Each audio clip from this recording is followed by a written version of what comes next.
Welcome back to Yes, Functional Longevity Podcast, where we give you insight on how to get fit, feel younger, and live better. Good afternoon. My name is Chris Porter, best-selling author and owner of Y.E.S Fitness, coming to you on this beautiful Tuesday afternoon in Burlington, Connecticut. First, let me thank you for taking the time from your busy schedule to listen to what I have to say. I think I have a very interesting topic. I've spoken about this before, but we forget things over time. And now that we're on episode 216, I thought it might be a good time to bring back some information, more updated information on a few things that I've spoken about over the years. So before we get started, let's get a little bit of housekeeping out of the way. Tonight's a very exciting night. It's the first time that we try on our jeans in our drop to jean size challenge. Participants brought in jeans that they could not button. They couldn't even get the buttons to touch. And this evening, after about 3.5 weeks, they're going to be able to slip those jeans on and actually button them. They'll still be tight, but they will be able to button them. So it's an exciting night for us around here this evening. And the other little bit of housekeeping I have for you is that if you want to get the show notes or you would like to get a timestamp of the show, head on over to yesfitnessct.com, scroll down to the bottom, and you'll see a spot that says podcast. Click on that button and you can get to all 216 podcasts. Pick the one if this is the one, where you can see a little bit of a timestamp and get some of the show notes for today's show. And also, if you aren't around Facebook and you want to get caught up on some of our episodes, you can listen to our podcast on, I know, at least Spotify and probably some more places where you listen to your podcast. So that's all the housekeeping we have for you today. So let's get on to today's topic, which is the one interesting way exercise affects these important proteins for longevity. So I've spoken about mTOR, AMPK, and Sirtuin pathways each before, and they are all proteins or sometimes referred to as longevity pathways or genes. And what I'd like to do today is to specifically talk about one of the pathways and how exercise actually activates this pathway and helps us, we believe, to live longer. So for decades and decades now, scientists have sought for ways to understand why we age. And for a long time, they thought we had very little to do about it, and that most of it had to do with our genes. And we now know that only 20% of our genes actually determine how long we're going to live. And 80% of how we live in our lifestyle will affect how long we live. And these three pathways, longevity pathways, are the ways that they believe it happens all the way down at the cellular level. So today we're going to talk about SIRT or Sirtuins. And how these Sirtuins, just kind of bring it down to a simpler state for you to understand. So I don't want to get too heavy into the science, but what they do, how they affect aging, and how exercise can help activate this pathway and hopefully help us live a longer, healthier life. So in the body, there's what they believe to be 7 Sirtuins. In all mammals, there seems to be 7 Sirtuins, from Sirt1 all the way to Sirt7. And they're made by almost every cell in our body. And what they do is they instruct the histone spooling proteins, which go around our DNA, which tightly compact our DNA and keeps the DNA together and allows it to not deteriorate as much. And in changing the DNA, what happens is it allows these proteins to turn the genes on and off. And what you want to make sure as we age is that the gene continues to act as or I should say the cell, we want the cell to make sure that it continues to act as the way it was designed to act. And the genes tell the cell on what it's supposed to do. So what we're looking for is the Sirtuin mechanism. It kind of orders our body to buckle down at times, in times of stress, to protect against major diseases. So it tells the body, hunker down, protect itself, let's get going, let's do the things we need to do to survive longer. And it helps protect us against diseases like the aging diseases, like diabetes and heart disease, Alzheimer's disease, osteoporosis, and even cancer. They mute the chronic overactive inflammation that drives disease, such as osteoporosis, right, and metabolic disorders, arthritis and asthma. The Sirtuins help prevent cell death and boost mitochondria, which are the power packs of our cells. I'm going to talk about this in depth in a few minutes. Boosting mitochondria is critical. Okay, there's kind of, I'm going to give you an analogy, kind of the gas of the Sirtuins. And these Sirtuins will go out and battle things like osteoporosis and macular degeneration or eyesight. They've actually been able to, at the cellular level, bring eyesight back to mice that had macular degeneration. It's interesting. So one of the essential factors in this whole process, the activation of Sirtuins and the function of Sirtuins, is NAD, the nicotinamide adenine dinucleotide. We're just going to stick with NAD the rest of this broadcast because that is a mouthful right there. But without NAD plus in general, we would not be able to function. Our cells need NAD. And without sufficient NAD plus, Sirtuins cannot effectively regulate the body's inflammatory balance, its metabolism, and its stress response systems that lead to the breakdown of the bodily functions, the aging process. NAD levels naturally decline as we age. And that's the problem. When we're at age 50, you have about half of what we had when we were younger. In fact, age-related NAD depletion may play a role in age-related health concerns, such as the declines in metabolic health and cognitive acuity. So in mice studies, now these are mice, it's very difficult to do some studies on humans because there's so many different factors, but mice, we know we can just control all of its environment. So Sirtuins, in these mice studies, Sirtuins have been shown to improve DNA repair. So we don't want DNA to be, if it's not functioning the way it's supposed to function, the cell's not going to function the way it's supposed to function. And inevitably, it's going to cause a mess. So the DNA, it helps improve DNA repair, boosted mice memory, increase exercise endurance, and help the mice stay thin, regardless of what they ate. They were still able to be thin. Exercise can help boost Sirtuin activity, and molecules like resveratrol can mimic those benefits. But Sirtuins can only properly function in the presence of NAD. So let me help you understand what Sirtuins are a little bit better here, because I know it can be difficult to understand the concepts. So I'm going to give you a couple different analogies. So to kind of understand how it impacts the bodies. If you were to compare the human body to a car, then Sirtuins sit in the driver's seat. They decide what we're going to do, how we're going to drive, whether we're going to turn, whether we're going to put our brakes on, we're going to go faster or slower. Whatever it is, they're deciding what's going on. And in our bodies, Sirtuins similarly drive numerous bodily functions. They're the driver of the car. And by using the same car analogy, we can compare NAD to the car's gasoline.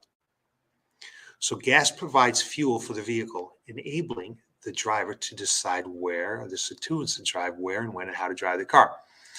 So similarly, NAD plus provides power for Sirtuins, allowing them to perform the vital activities they need to perform.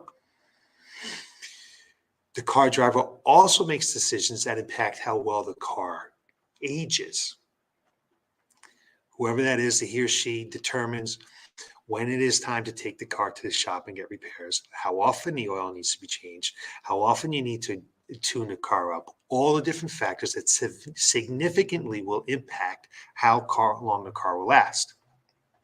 If the driver doesn't perform these tasks, then the car will age poorly and will not be non-functional before we want it to be, and we'll need to buy a new car.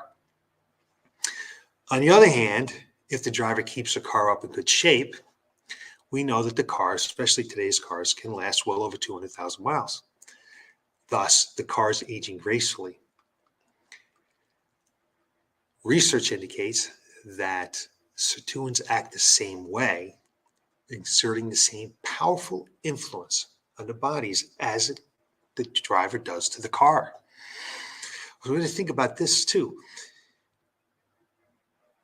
We'll talk about this other analogy in a minute. So the NAD is the gasoline for the car, okay? The NAD is the gasoline for the cells. And as we just said, they deplete as we age. And, as NAD depletion occurs, it's going to have a large role in our health concerns, the decline of our body. So NAD declines as we age due to at least part of the chronic systematic inflammation, often refers to as inflammation, okay? This inflammation occurs from various sources, including, but not only limited to, senescent cells accumulation. So a senescent cell is a cell that's died, it's dead, okay? And it hasn't been cleaned out of the system. So it's sitting in our system and it sends out pro-inflammatory signals. And so it's cellular debris. It's sending out pro-inflammatory signals. It's immunosenescing, and it changes our gut microbiome. So it's a key to do our best to not have NAD decline, because it's all part of the system. It's all part of the Sirtuin systems here, okay? And the aging process is characterized by numerous body systems and functions, including an increase in impaired glucose regulation, a reduction in our cognitive acuity, right?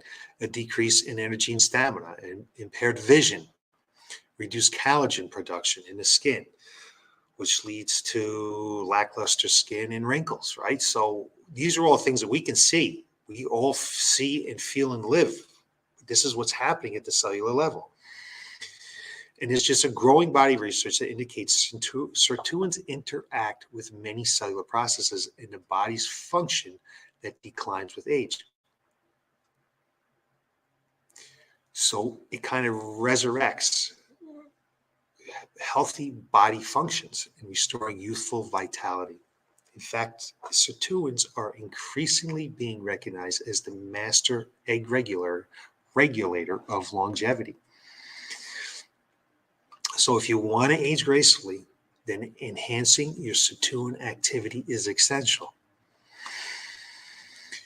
And so some of the other areas, like Sirtuins, will safeguard our brains and how they age. It helps our metabolic health. It improves our body's response to exercise. And since we're exercise people, we're going to talk about that for a minute, okay?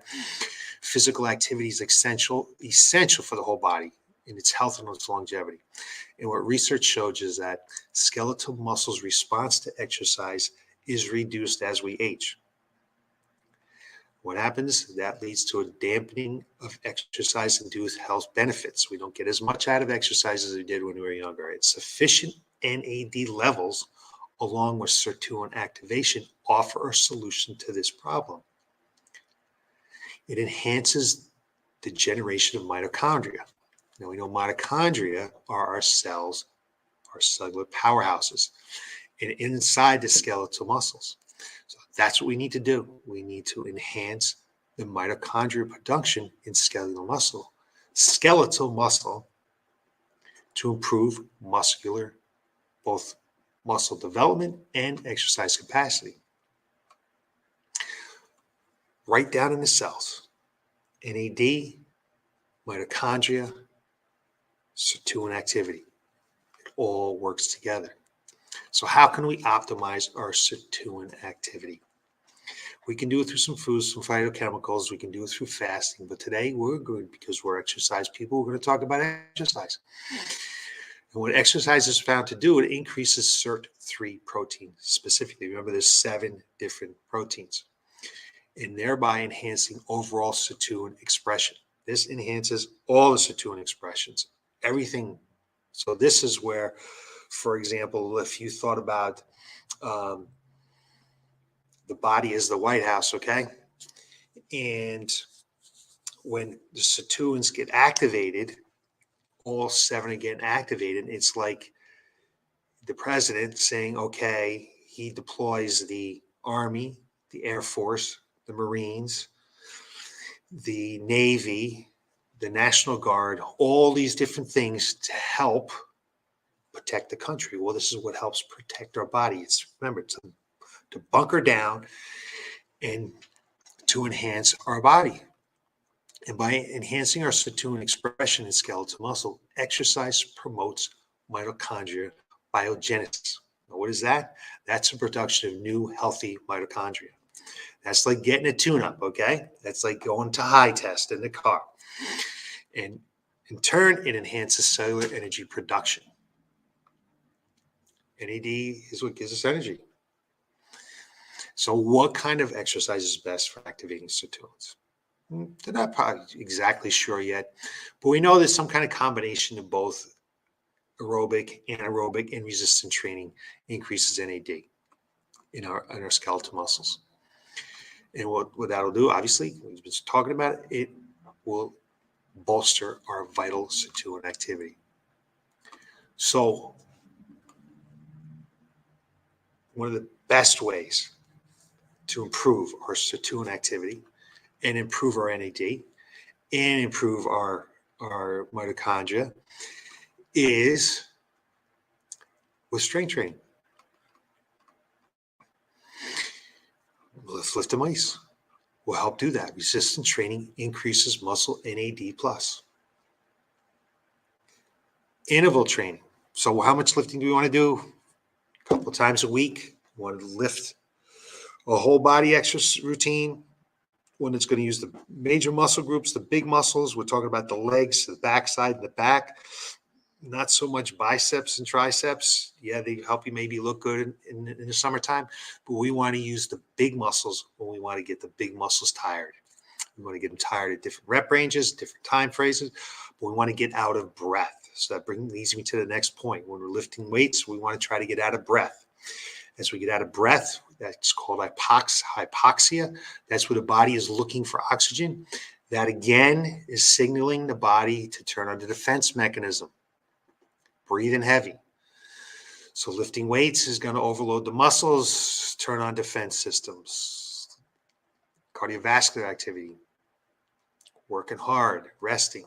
We know that interval training is very good at increasing NAD in our muscles and throughout our body and our cells. And then we want to do some aerobic activity. We don't always do the same thing all the time. We want to have a nice aerobic base. We want to do some aerobic activity. Get that heart rate up a little bit, breathing heavy a little bit, maybe not as out of breath as an interval training session would be. Want to get their heart rate up a little bit. Also will help increase NAD, boost our mitochondria, thus giving our body what it needs to have the sirtuin pathways to do what they're needed to do. So they kind of protect us. Throughout this broadcast and the next two broadcasts, because I'm going to talk about the other two proteins, AMPK and mTOR. What we're trying to do is we're trying to stress the body. And by stressing the body, it will hunker down and try to protect itself. So exercise is one of the best ways to do that. It's one of the best ways to increase NAD. So get to it, get exercising. Let's take advantage of all the things that strength training, cardiovascular training give us, okay? That we can tell, that we can feel, right? Improve bone health, improve cardiovascular health, and increase in our energy, maybe help lower our abdominal fat. It increases our mood, better flexibility and mobility, elevated body image. It's going to enhance our brain health. It's going to increase our stamina, our fitness, and our strength. It's going to help us ward off illness, reduce our risk for health risks, okay? Reduce that. Manage chronic disease, strengthen the heart, boost our mood, and even decrease the risk of 13 types of cancer. That's according to the American Cancer Society. We can feel and see all those things, right? But what we can't see is what's going down at the cellular level, and that's increased production of NAD, which is going to help increase our mitochondria function, and the function of the sirtuins, so that when we exercise and the body gets stressed, and any other types of stresses that we have, which we'll talk about in an upcoming podcast, the body's there to protect itself. So exercise, get some cardiovascular work in, get out of breath sometimes. So let's think about cardiovascular work. CDC is telling us to get 150 to 300 minutes of moderate intensity activity weekly. That's about 30 minutes, 5 days a week.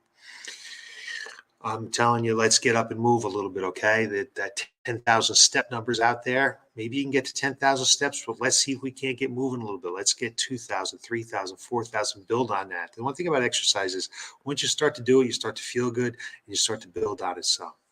So that takes care of that aerobic activity, okay? And then let's take a look at CDC also says if you're not doing that, they want you to do 75 minutes of high intensity training, okay? So 75 minutes would be 15 minutes a day. 15 minutes a day for 5 days, that's 75 minutes. So that's like, can we just scratch out 15 minutes a day to get our heart rates up and get out of breath a little bit? And then we want to try to strength train twice a week. We know as we get older, we don't get as much out of strengthening as we did when we were younger. So if we can get 2 nice solid lifts per week, you can get a great workout in 45 minutes to an hour lifting weights. That's done correctly. That's going to take care of some of that 75 minutes of high intensity work because you're going to get out of breath. So we put it all together. That's what you're looking at to do for exercise to help your longevity. So I hope this was helpful. As we just recap real quickly here, we're going to do some get up and move. We'd love to get to 10,000 steps a day.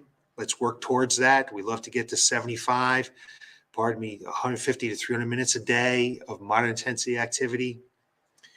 Let's try to get 75 minutes per week of high intensity work. Get out of breath and lift strength training twice a week. Start small, work your way up. Always, if you need help, let me know. I hope this was helpful. Let's get that NAD going, okay? Let's boost those mitochondria. Let's get those sirtuins working to help boost our chances to live longer, healthy lives. So thanks for watching this afternoon. Again, I appreciate you taking that time. I hope this was helpful. You can look for more on this topic next Tuesday, where I'm going to give you some more insight on how to get fit, feel younger, and live better. Thanks for watching.